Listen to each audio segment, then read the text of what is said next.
Whole sports all plays. Yeah. Whole sports all plays. Whole sports all plays. 365, we making up plays. You talking the game, get you to the days. We're high in the court, the dime in the lane. Variety topics living the same. All presentation, sports information. In the airways, taking the nation. All sport, all plays, they working your faces. Grace at the field, so tie the laces. Whole sports all plays. Yeah.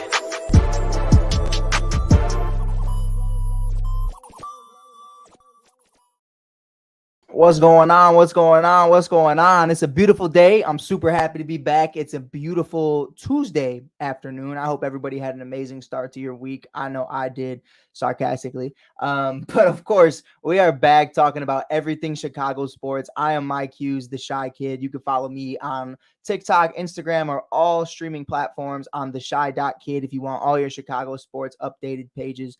Or you can follow me at the All Sports All Plays Network. We're doing new content every single day. If you're new here watching on the TikTok, or if you're just here watching on the All Sports All Plays Network on Apple TV or wherever you may be watching, I appreciate you guys tuning in today. Today we're talking about everything Chicago, and we got to start it off the right way. We're obviously going to be talking some Bears. We're going to be talking some Cubs, some White Sox, some Blackhawks getting the #1 overall pick and Connor Bedard's future with the franchise. Really excited about that. But tonight is the NBA lottery. Obviously, the Lakers and Nuggets play at 7:30, so that's really going to be the main focus throughout today. But for all Chicago Bulls fans, Indiana Pacers, obviously the Orlando Magic, and so many other teams, including the Detroit Pistons, I don't know how I forgot about them, are very focused on the NBA lottery tonight because of one individual in Victor Wembanyama. This man, this 7'4", I believe he is, demon. This kid looks like the new face of the NBA if he can stay healthy. I'm really excited to see what could potentially happen tonight. The Chicago Bulls, just like Derrick Rose back in 2008, have less than a 2% chance at getting the #1 overall pick. Back in 2008, it was a 1.7% chance, and now tonight it is a 1.8% chance. So feeling lucky tonight. The Chicago Bears got the #1 overall pick. The Chicago Blackhawks got the #1 overall pick. We can complete the triple Bs with the Chicago Bulls getting the #1 overall pick. I think it would be a beautiful thing. But there's a lot of different conversations going around right now with Bulls fans in general, kind of talking about where they feel it going right now. I think, man, there's just so many different ways it can go. And I was actually talking with a couple of my Chicago sports fan guys and a Chicago native, and my guy, he's actually in the comments right now. Rob Scott, baby. Rob of Rob's 2 Cents, also on the ASAP Network, does amazing work. My guy Dustin, obviously, in the chat as well. We were talking about it earlier. You know, what do you do with the #1 overall pick if you're the Chicago Bulls? Because there's a lot of options. There's a lot of options, especially with this roster as it's currently constructed. Obviously, the consensus is draft Victor Wembanyama. I think that's what it is. But there's also conversations going out there. Could you potentially package Lonzo Ball, the #1 overall pick, and maybe something else to get a superstar to pair with Zach and DeMar? I think that's really something right now that if you're the Chicago Bulls and you want to win right now, that's a conversation. How well do you really think Victor's game is going to translate in the NBA? And is he kind of like Chet out of OKC? Do you think he's going to be able to stay healthy? I think there's a lot of different conversations going around right now. But that's really what it's coming down to for me. I think right now, the only player in the league that's reasonably potentially able to be traded is somebody like Damian Lillard. Damian Lillard to the Chicago Bulls, and obviously Dustin just commented Dame time. But yeah, that's really the consensus for me right now. If I were to trade the #1 overall pick, if I'm the Chicago Bulls, the only person I'd be interested in is Damian Lillard. Damian Lillard, Zach LaVine, DeMar DeRozan. That's something I can reasonably go with. But Victor, obviously being a potential of that package as well, is going to be really interesting. And obviously, this is another part of the Vooch trade that's going to be happening tonight. If the Chicago Bulls get a top 4 pick, they get to keep their pick. Pardon me. If that pick is anywhere from 5 to later, it goes to the Orlando Magic, and that completes the Nikola Vucevic trade of 2020. And that's something to me where I'm just banking that it's a top 6 or top 4 pick because we desperately need a top 4 player. And that's really what it comes down to. My guy John said, you think the Bulls hating their self for giving up that pick for Nikola Vucevic? And yeah, that's really the conversation that we're having right now. It's really, at the end of the day, going to come down to what are you going to be able to do with Vooch? And I think no matter what, you traded Wendell Carter, Franz Wagner is who that became, and then potentially whatever this pick could turn into. It doesn't look great, especially for how the Chicago Bulls performed. My guy Tony said this man obviously doesn't think before he speaks. I try sometimes, but yeah, that's really what it comes down to at the end of the day for me. Do you think that Vooch was worth it? And I think Franz is one hell of a talent. I think Wendell Carter was solid for what he was.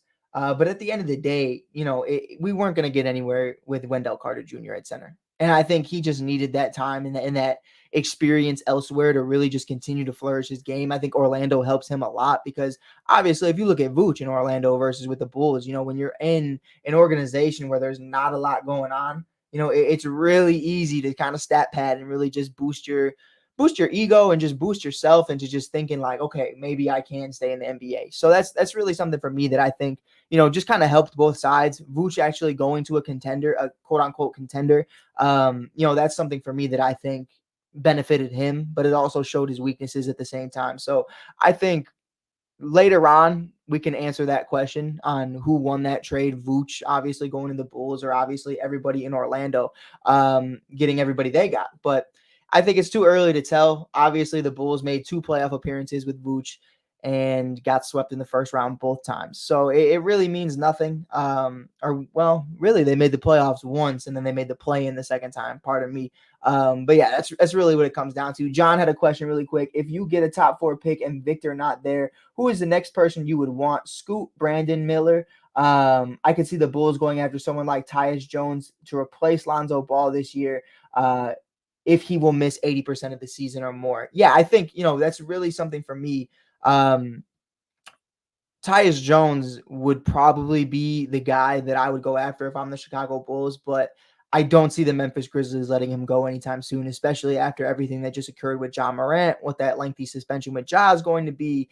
I think because of Ja Morant, Tyus Jones won't be going anywhere, and I think he's going to be paid very well. And he'll probably get paid top dollar off the bench, one of the highest paid bench players in the league. But yeah, to answer your question, John, I really like Scoot. I think my big thing about Scoot is Steph Curry believes in Scoot. And I love that he's working with Steph and he's working with other shooters. And I would love to bring a shooter like Scoot into this fold. Say the Chicago Bulls get the number 2 overall pick and Victor's off the board. Scoot would be my next man up at this very moment, especially just because of the team we have around right now. Brandon Miller is great as well. I'm not going to lie. My guy Robert Scott said Coach K is going to the Hall of Fame.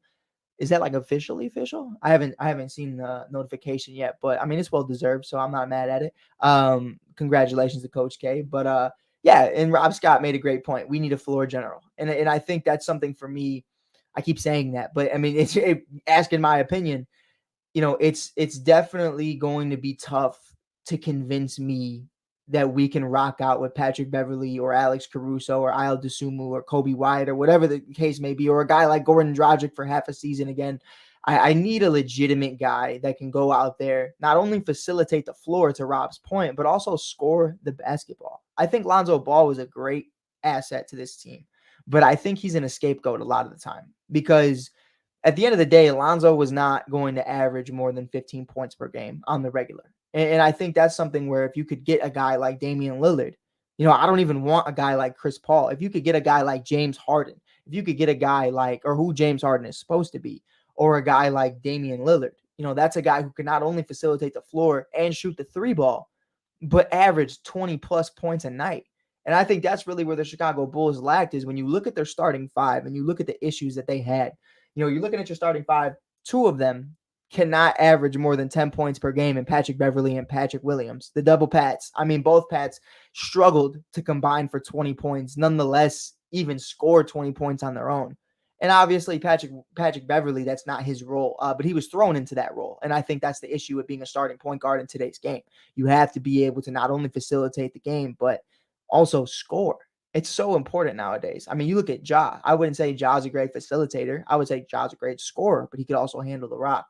Thought LaVine was going to be that guy, John Suggs says. I think, when you really look at Zach LaVine and you look at what he was able to accomplish with the Chicago Bulls, it's very early to have a conversation or to even have a debate on that. And I think that's something that, even now we're having conversations about, can Zach be a number one on a championship team? And to me, I still say no.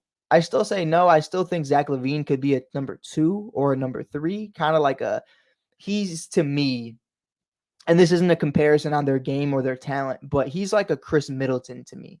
Like, I think, he'd be great comparison with Giannis, obviously Chris Middleton, but they don't win that championship without True Holiday. Like, that's really how I feel. Like, Zach plays his role, and same with DeMar. I don't believe DeMar is a number 1 or a number 2 on a championship team. I believe he'd be a 3 at this point in his career. But that's really where I'm at with it, is finding that guy who's going to be a number 1. And that's why we brought up those conversations about Damian Lillard potentially going to the Chicago Bulls. I think it's very important. Damian Lillard is a number 1 on a championship team. You have Damian Lillard, Zach LaVine, and DeMar DeRozan. Let's talk about the rest of that team. On a rookie deal still is Patrick Williams. So you would rock out at the 1, Damian Lillard; at the 2, Zach LaVine; at the 3, you'd have DeMar DeRozan; at the 4, Patrick Williams, and you'd still have Andre Drummond on a relatively cheap deal, less than $3 million per year at the 5. Because obviously you're not going to be able to keep Vooch financially in that deal. Off your bench, you could still have Marko Simonovic, see what's going to happen with that. I'm curious to see how interested they are in keeping him. Re-signing Kobe White, what could that potentially look like? Ayo Dosunmu's a free agent. Patrick Beverley's a free agent. Javonte Green, I believe, will still be with the team. But there's a lot of different ways this can go. So I'm really excited to see what could potentially happen. My Zach LaVine slander was heavy towards the beginning of last season, and I did have to sit back and really think on that and say, he's coming off of surgery in the summer. I'm going to give him some time. Second half of the season, he looked great. It's just the consistency. I want to see consistency from Zach. Now he's had, a full year healthy. What's going on, brother? But yeah, it's something that I think at the end of the day, is just going to have to come in time. I didn't mean the there, but it's really hard to just pinpoint what the future is going to be with Zach LaVine and the Chicago Bulls. John said, so you saying LaVine is like a Westbrook, Derrick Rose? Not. I don't know. I don't know where you got that from, John. Maybe we got lost in a little communication there, but yeah, I don't know where that stemmed from, but yeah, I don't agree with that at all. I believe Derrick was a 1 on a championship caliber team when he was healthy. Russell Westbrook, that's just like, that's one of those weird ones where it's like, when you look at it on paper, especially in his MVP seasons and in his prime, he definitely should be a number 1 on a championship team. But if you watch how he plays with others, he's definitely not.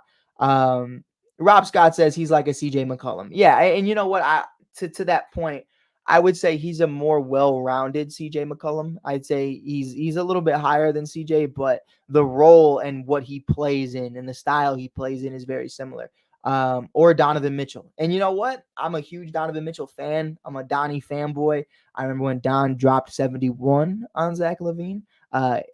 But in all seriousness, I was one of those guys that said I would sign and trade Zach LaVine for Donovan Mitchell last summer. And I still stand by that. But I'm starting to notice maybe they're not too far off. Both can have superstar type moments, but how consistently can they play like that? Especially Donovan Mitchell in the playoffs this last series in this year's playoffs is very hard to watch.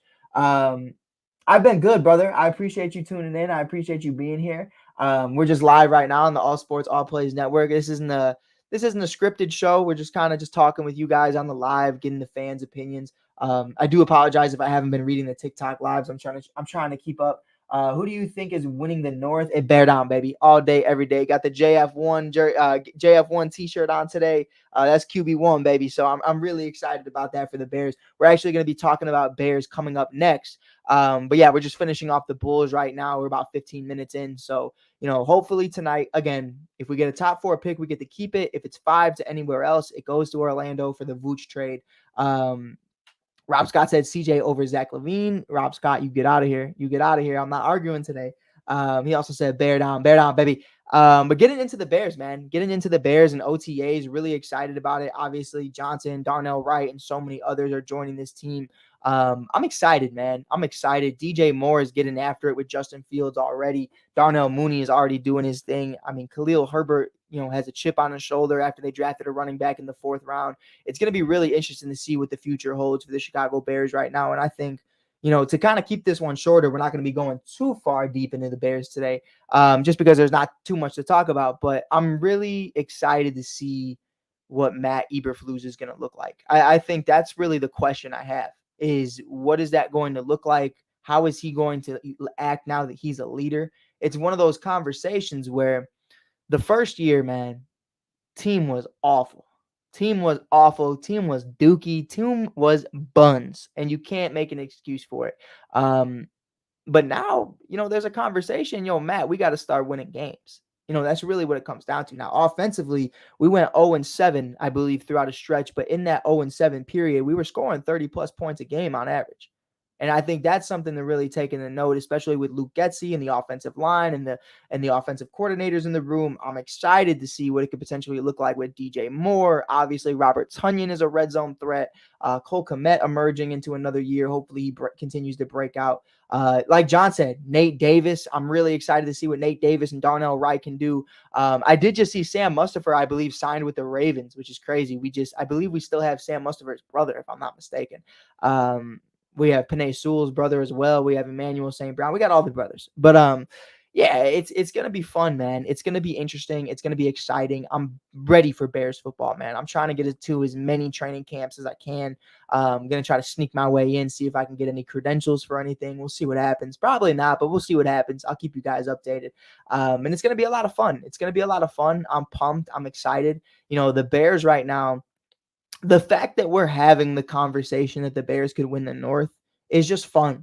You know what I mean? Like, is it probable, after the Vikings just won 13 games and added Jordan Addison and have TJ Hawkinson and Justin Jefferson and company?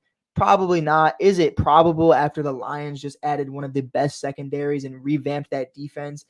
And obviously just their run game just got a hell of a lot better.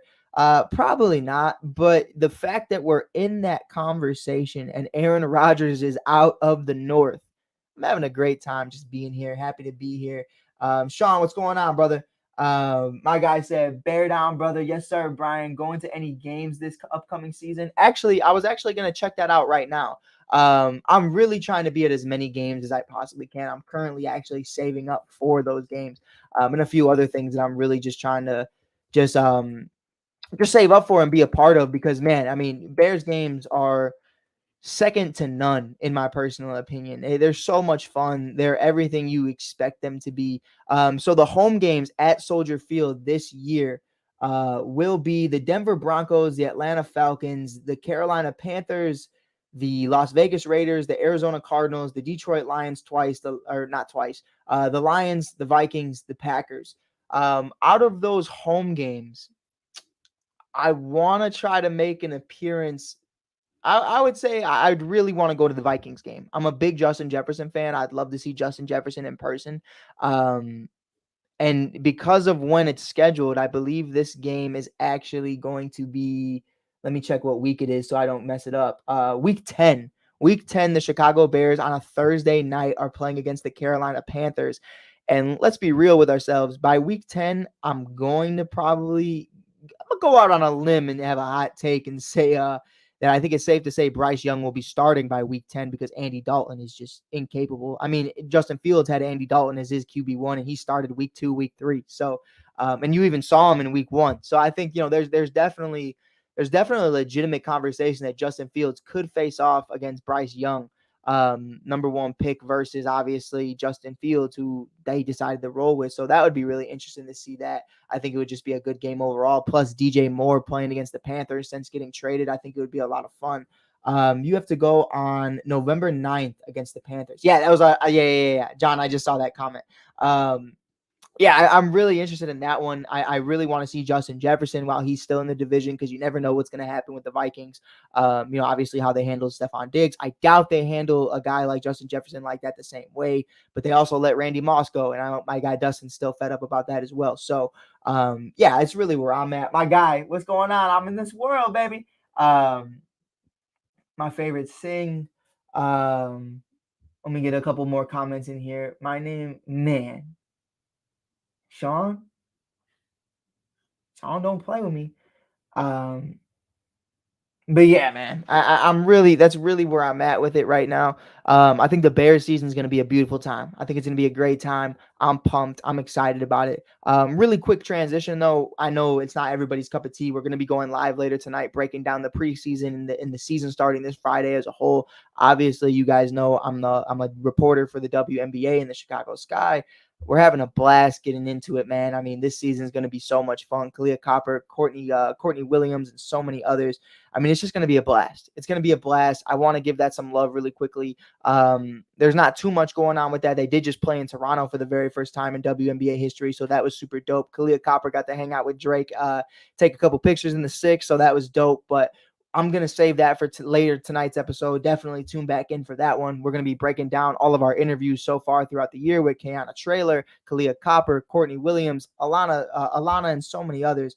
It's going to be awesome. And if you haven't checked out already, my interview with Morgan Birch just dropped. You got to hear her story, who she is and where she's from, and just her entire history, man. An amazing individual and someone that I'm so happy is going to be a part of this organization and a part of this team. So it's going to be a lot of fun. Chicago Sky basketball is back. WNBA basketball is back this Friday. And I couldn't be more happy about it. And I'm going to be there every single home game covering it. So it's going to be a blast. If you're new here and you want some content like that, interviews, in-person interviews, post-game, pre-game, all over the place. I'm covering all of it this year. We're taking over, and it's going to be a blast. So I'm excited about it. Definitely hit that follow button if you're new. But getting back into it, man, the Chicago Blackhawks getting the number 1 overall pick. Connor Bedard being the new face of the franchise, 17-year-old, I mean, out of Canada. I mean, what do we really expect here? I think that's something right now that I think is going to be really interesting. And I think the real conversation starter is what now?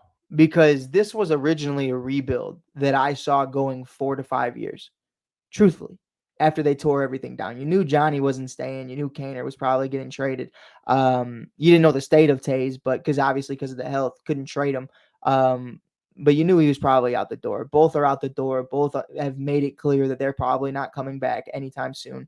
But looking at Connor Bedard and what his skill set is and what he's able to potentially do, I think he speeds up that process, especially in a rebuild. You know, a guy like that, a Sidney Crosby, a Patrick Kane-esque type guy, a Wayne Gretzky type guy, and these are all guys he's been compared to. You know, a guy who's really changing the way guys shoot the puck. And that's not my own words. Like, guys are legitimate NHL hockey-minded guys are talking about stuff like that. So I think at the end of the day, you know, you have to take that in consideration and think maybe a 4 or 5 year rebuild just turned into a 3-year rebuild potentially, especially with how you manage the money and the financials that go into that. Obviously, you're going to bring in some free agents, so you don't have to hit on every draft pick. But I'm excited for Chicago Blackhawks, but just hockey in general. I think it's going to be a lot more fun next year. Obviously, so many people are saying the season tickets are skyrocketing right now because everybody wants to see Connor Bedard, and I think it's going to be a lot of fun, you know, to really just see what this kid's made of. And obviously he's 18 years old, so I'm not going to put the weight of the world on his shoulders, but it's going to be interesting to see what could potentially happen. It's going to be a lot of fun, and I'm really excited about it. That's really all we have on Chicago Blackhawks right now because obviously it was just a draft lottery. There's not much else going on right now. Free agency isn't around. The Stanley Cup playoffs are still going around, and the draft isn't coming for a little bit. But we will be keeping that up to track. We will be keeping that up to date with everybody. So we will be following that. We got our hat right over here.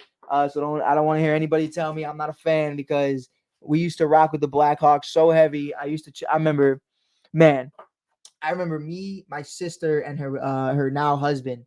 When I was probably 10 to 15 years old, we used to go cup chasing, cup hunting.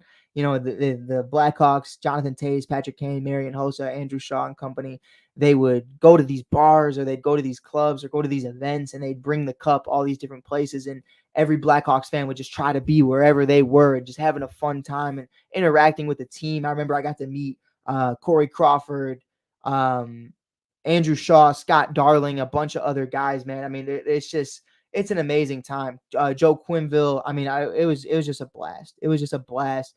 Nick Jomerson. I mean, man, I could do this all day, but we're definitely going to be breaking that down and more later on. Before we get out of here, I do want to talk a little bit of Chicago Cubs baseball. You know, right now, I think there's so many different ways we could talk about this, and there's so many different expectations for the Cubs right now. You know, they started off very hot in the year, and I think that's something that you know, it happens. It happens. The Cardinals looked like one of the worst teams in baseball right now, but we all knew that they were going to figure it out at some point. You have two MVP caliber players, and obviously Paul Goldschmidt and Nolan Arenado. But I'm just really happy to see what this Cubs team has been able to do. First and foremost, I want to talk about Justin Steele, who was robbed of NL Pitcher of the Month. Justin Steele is without a doubt in the Cy Young race right now. I think he honestly has a real possibility and a real chance of winning the Cy Young this year if he continues on the tear he's on right now. And I'm really excited to be a part of that and to be able to see that every single day at work. It's been a blast. So really seeing guys like Christopher Morel finally get brought back up and raking, mind you, hit 4 home runs already in the last 6 games. He's batting over 400. Obviously, the strikeouts are still going to be an issue, but it's just great to see him back on the field. It's great to have him back in an everyday lineup. Matt Mervis, our guy, he's been on the show multiple times, finally made his MLB debut. Still waiting on that first MLB home run, but I know it's coming. I'm just excited that the kids are finally here, man. I mean, it's going to be a blast. It's going to be exciting to see these guys really come into fruition and really just become who we know they can. We're still waiting on guys in the minors: Brennan Davis, Pete Crow Armstrong, Kevin Alcantara, James Triantos, Cade Horton. The list goes on. Ben Brown, Bailey Horn. I mean, we can do this all day. But it's going to be really interesting to see what this team could potentially be within the next couple years. I think right now, just enjoying every moment of this rebuild is just amazing to me, because it's not like your typical rebuild. This isn't the rebuild of old where the Chicago Cubs were losing over 100 games and, you know, there was slim to none talent on the actual mound and on the field as a whole. Now you're starting to see, hey man, like even during the rebuild, we're competing. And I think that's one of the most interesting parts about all of this is that the Chicago Cubs in 2 rebuilds have already done more than the Chicago White Sox have done from 2005 to now. So I think it's going to be a lot of fun. It's going to be exciting. And I can't wait to see what the future holds with the Chicago Cubs. But with that being said, I appreciate you guys tuning in today. I am going to get out of here. We got to go watch the NBA draft live. It is 6:23 p.m. Central Time right now. The draft is in less than 40 minutes. Definitely tune into that. Find out if the Chicago Bulls have a top 4 pick or if the pick will be going to Orlando. Victor Wembanyama to the Chicago Bulls. I am manifesting it. Blackhawks check. Bears check. Bulls question mark, baby. We're going to see what happens. But with that being said, this is Mike Hughes from the All Sports All Plays Network. I appreciate you guys for tuning in. If you're new here, check out the All Sports All Plays Network on all streaming platforms right now and on all social media apps at the ASAP Network or the All Sports All Plays Network. I'm Mike Hughes. You can find me on the Shy.Kid on all social media platforms, especially on TikTok. But with that being said, thank you guys for listening. Have a great rest of your night. Peace. All Sports All Plays. All Sports All Plays. All Sports All Plays. 365, we making a place. You talking the game, get you through the days. We're high in the court, the dime in the lane. Variety, topics, living the same. All presentation, sports information. Hitting the airways, taking the nation. All sport, all plays, like working your faces. Grace at the field, so tie the laces. All Sports All Plays.